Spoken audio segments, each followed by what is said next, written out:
Assalamualaikum warahmatullahi wabarakatuh. Selamat pagi semuanya. Selamat datang pada kesempatan kali ini. Perkenalkan, saya Istiqomah dengan NIM K752403. Layaknya mentari yang menyinari bumi yang tenang, saya akan memberikan ide yang saya harap dapat memberikan sinar terang di pikiran kita. Jadi, saya akan membawakan judul tentang frugal living atau gaya hidup mewah untuk meningkatkan produktivitas. Kita akan membahas mulai pengertian, manfaat, akibat, usaha, hingga tips untuk hidup kita. Sebelum masuk materi, tentu pernah terlintas di benak kita apa yang ingin kita lakukan jika kita memiliki sejumlah uang, apalagi jumlahnya berjuta-juta, tidak hanya 100.000, 200.000. Kita kadang, saya sendiri ingin upgrade barang-barang ke yang lebih mewah dan sejenis. Namun, hal itu ternyata harus kita olah kembali sebagai gaya hidup. Selanjutnya, kita masuk pada inti apa ya? Mulai dari Lima sendiri itu berhati-hati dalam menggunakan uang, tenaga, pikiran, dan waktu yang kita miliki. Berhati-hati dengan menggunakan uang. Kita harus mengelola keuangan kita dengan skala prioritas untuk pembelanjaan. Kemudian dengan barang, kita harus menghemat barang tersebut dengan berhati-hati saat menggunakannya untuk meminimalisir kerusakan. Dan kita tidak perlu mengganti barang-barang yang masih bisa digunakan. Untuk tenaga sendiri, kita tidak bisa mengisi tenaga kita untuk hal-hal yang masih bisa kita lakukan di waktu-waktu berikutnya. Tidak perlu berpikiran untuk segera menyelesaikan pekerjaan tersebut untuk dapat berleha-leha atau bersantai-santai bermalas-malasan. Kita harus memanfaatkan tenaga kita sesuai dengan porsi yang kita miliki. Untuk pikiran sendiri, kita tidak perlu memikirkan hal-hal yang sebenarnya bukan urusan kita. Dengan berhati-hati menggunakan waktu sendiri adalah tidak boleh menunda pekerjaan, tidak boleh menunda pekerjaan karena waktu atau teknologi.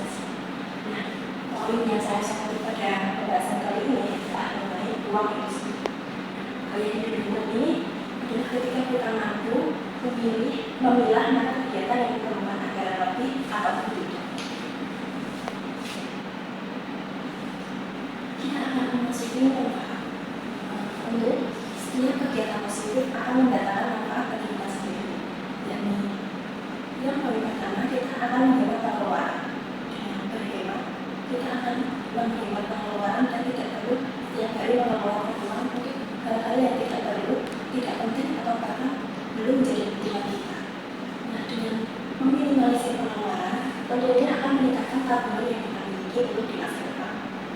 Kemudian, kebebasan finansial ini maksudnya seperti barang yang kita punya dan masih bisa digunakan tidak perlu diambil. Kita lebih baik membelanjakan hal-hal yang perlu kita punya untuk melengkapi kehidupan kita, untuk mencapai kebebasan. Selanjutnya, kita akan hilang dari rasa stres dengan keuangan yang teratur dan dari hari berikutnya yang sudah terjadi pendanaannya, kita tidak perlu memikirkan terlalu berlebihan yang mengakibatkan kita stres. Terakhir adalah kita dapat mengelola keuangan dengan baik. Kita akan mendapatkan ilmu untuk mengelola pendanaan dengan cerdas dan bijak. Selanjutnya, saya ingin menyoroti beberapa akibat dari pemborosan, apalagi di lingkungan kantor. Pengeluaran kantor yang berlebihan akan mengakibatkan pendanaan habis, sehingga terkadang kantor harus berhutang dengan perusahaan lain atau bahkan bekerja sama untuk mendapatkan hutang.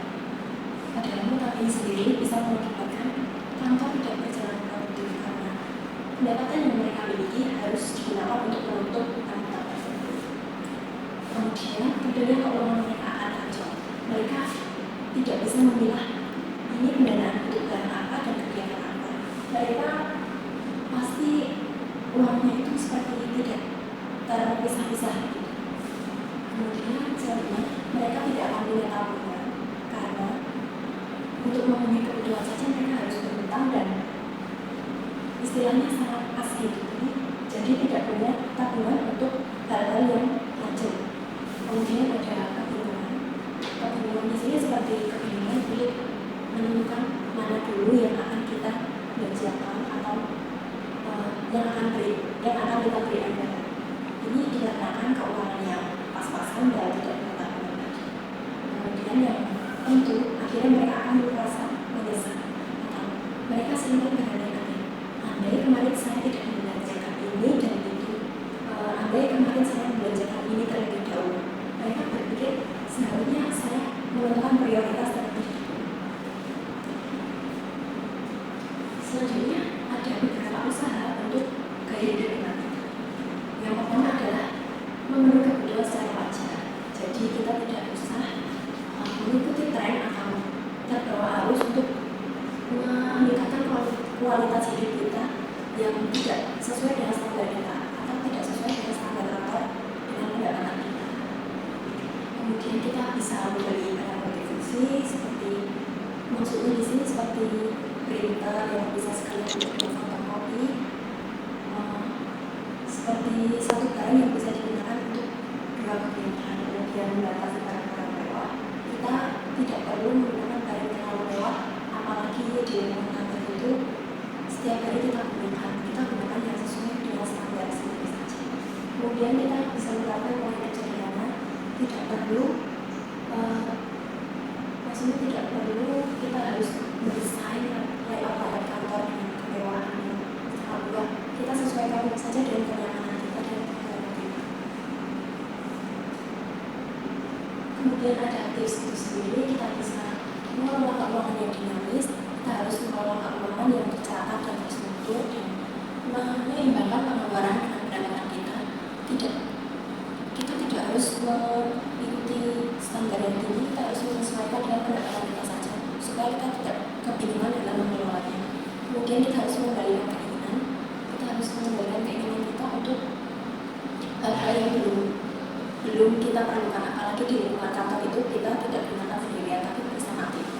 Kemudian kita bisa membelanjakan barang yang rusak dan menggantinya dengan barang yang awet dan berkualitas sehingga bisa digunakan untuk jangka panjang. Nah, itu tadi penjelasan dari saya kali ini. Adapun kesimpulannya, gaya hidup hemat di kantor akan membuat pekerjaan menjadi lebih produktif tanpa adanya pemborosan atau hal-hal yang terbuang sia-sia atau mubazir, sehingga bisa digunakan untuk kegiatan atau kebutuhan selanjutnya. Dengan begitu, anggaran kita akan tertata dan tersusun dengan rapi. Nah, sekian pemaparan dari saya. Apabila salah dan kurangnya saya mohon maaf. Wassalamualaikum warahmatullahi wabarakatuh.